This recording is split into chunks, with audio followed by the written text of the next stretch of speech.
Everyone, welcome back to my another new mini vlog. তো কেমন আছো তোমরা সবাই? আর তোমাদের তনুজাস ডায়েরিজে কিন্তু অনেক অনেক সুস্বাগত। ছোটদের ভালোবাসা আর বড়দের প্রণাম নিয়ে আজকের এই মিনি ভ্লগটা শুরু করব। আর এটা প্রয়াগরাজ ডে 2 এর ভিডিও। দিনটা ছিল 12ই ফেব্রুয়ারি, মানে মাঘী পূর্ণিমার দিন। আর এই দিন কিন্তু আমরা প্রয়াগরাজে সঙ্গম ঘাটে শাহী স্নানের জন্য রওনা দিয়েছিলাম। যেহেতু ওই দিন শাহী স্নান ছিল, তাই বড় কোনো লঞ্চ পুলিশ যেতে দিচ্ছিল না।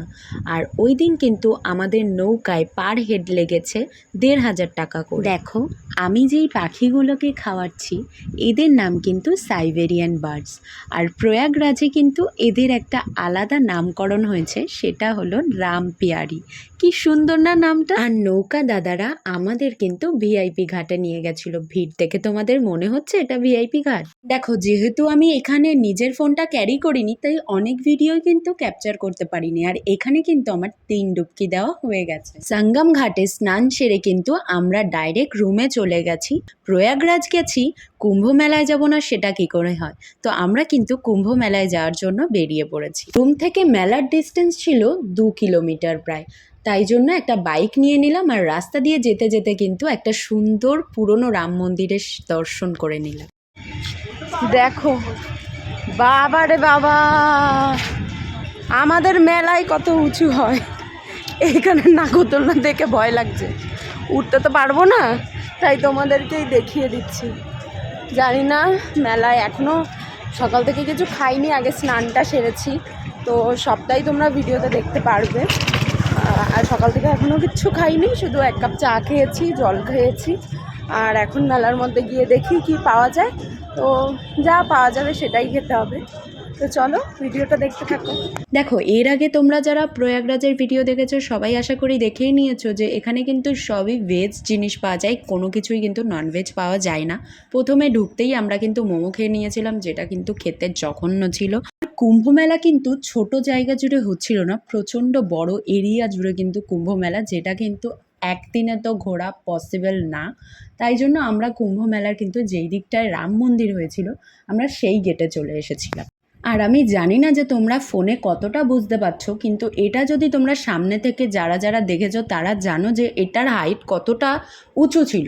আমরা কিন্তু মেলায় কোনো রকম রাইডে উঠিনি, আমরা শুধু খেয়েছি। ফার্স্টে যেই ভেজ মোমো খেয়েছিলাম তার এক্সপিরিয়েন্স তো জঘন্য ছিল। এরপরে কিন্তু নিয়েছি একটা লস্যি, যেটা কিন্তু আমার খুব একটা ভালো লাগেনি। নারকেল, কাজু, কিশমিশ দেওয়া ছিল। আর তোমরা আমার মুখের এক্সপ্রেশন দেখেই বুঝতে পারবে যে আমার খুব একটা ভালো লাগেনি। এরপর মেলার আরও খানিকটা সামনে গিয়ে দেখলাম ভেজ পিৎজার একটা দোকান, আর ওখানে গিয়ে দাঁড়িয়ে পড়লাম। দোকানটা বেশ পরিষ্কার ছিল। আর দেখো, এখানে পিৎজাটা কিন্তু খুব সুন্দর করে বানাচ্ছিল, আমি তোমাদের ক্লোজেও দেখিয়ে দিয়েছি। এখানে পুরো একদম ভরপুরটা ভেজ ভর্তি।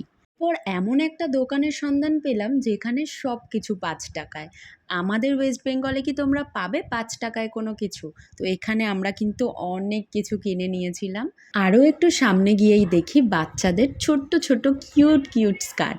তো আমি কিন্তু আমার কুটুস বুড়ির জন্য একটা সুন্দর স্কার্ট নিয়ে নিয়েছি। রাম মন্দিরে ঢুকতে গেলে কিন্তু 50 টাকা করে টিকিট লাগছিল। টিকিটটা বড় ব্যাপার না, প্রচণ্ড ভিড় ছিল, লাইন ছিল, তাই জন্য আমি বাইরে থেকেই ক্যাপচার করেছি। আমাদের যেহেতু সেই দিনই বাড়ি আসার কথা ছিল। নাগরদোলনা দেখতে দেখতে কিন্তু চলে আসলাম ভেলপুরি খেতে। আর ভেলপুরিটা কিন্তু প্রচণ্ড টেস্টি লেগেছে আমার ভ্লগ দেখে আবার অনেকেই ভাবছো যে এরা কি প্রয়াগরাজে ঘুরতে গেছে না খেতে গেছে। ঘুরতেও গেছি, খেতেও গেছি। দেখো, ঘুরলেই তো শুধু হবে না, খেতেও তো হবে, না হলে ঘুরবোটা কি করে? সচরাচর কিন্তু আমার টিপ বেলুনে ঠিক করে লাগে না, কিন্তু সেই দিন সৌভাগ্যবশত আমার কিন্তু বেলুনগুলো ভালো টিপ ফাটছিল, আর আমি খুব মজাও পাচ্ছিলাম।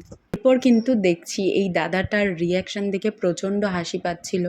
আমাকে কিন্তু এই দাদাটার রিয়াকশান দেখে, আমার হাসি দেখে আমাকেও পাঠিয়ে দিল গেম খেলার জন্য। এটা অ্যাকচুয়ালি একটা গেম, মানে এটা পড়িয়ে দিলে তোমার মনে হবে তুমি নিজেই একটা গেম খেলছো, যেটা কিন্তু প্রচণ্ড ভয়ঙ্কর ছিল। আমি মনে হচ্ছে আমি ওই গেমের মধ্যেই মনে হচ্ছে আমি পড়ে যাব। ওই গেমটা খেলতে গিয়ে আমি যা চিৎকার করেছি, ওখানে রীতিমতন লোক পুরো জড়ো হয়ে গেছিলো, গোল করে সবাই আমাকে দেখছিল আর হাসছিল। মানে কি বলবো, তোমরা যদি ভিডিওটা দেখো তোমরাও হাসবে। দেখো আমার মানে আমি কি করে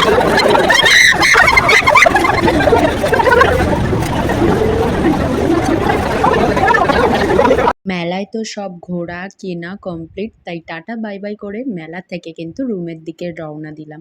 আর রাস্তায় কিন্তু প্রচণ্ড জ্যাম ছিল, যার কারণে আমাদের যেতে আরও একটু বেশি সময় লেগেছে।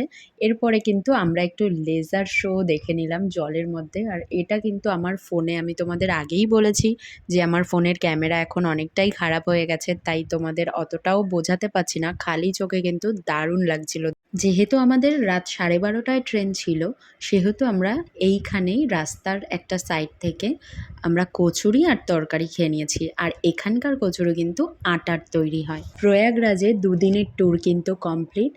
আর মনটা খুবই খারাপ হয়ে গেছিলো, কারণ বাড়ি ফিরে আসতে হবে। সত্যি বলতে অনেক ভিডিওই ক্যাপচার করতে পারিনি, তার জন্য তোমাদের কাছে ক্ষমা চেয়ে নিচ্ছি। আজকের ভিডিও কিন্তু এখানেই শেষ করছি। দেখা হচ্ছে আরও একটা নতুন কোনো মিনি ব্লগ নিয়ে। সবাই সুস্থ থেকো, ভালো থেকো, অ্যান্ড আমার ভিডিও এইভাবেই দেখতে থেকো। চলো সবাইকে রাধে রাধে। আর বেশি কিছু চাই না, পারলে একটা লাইক আর কমেন্ট করে জানিও ভিডিওটা কেমন লাগে।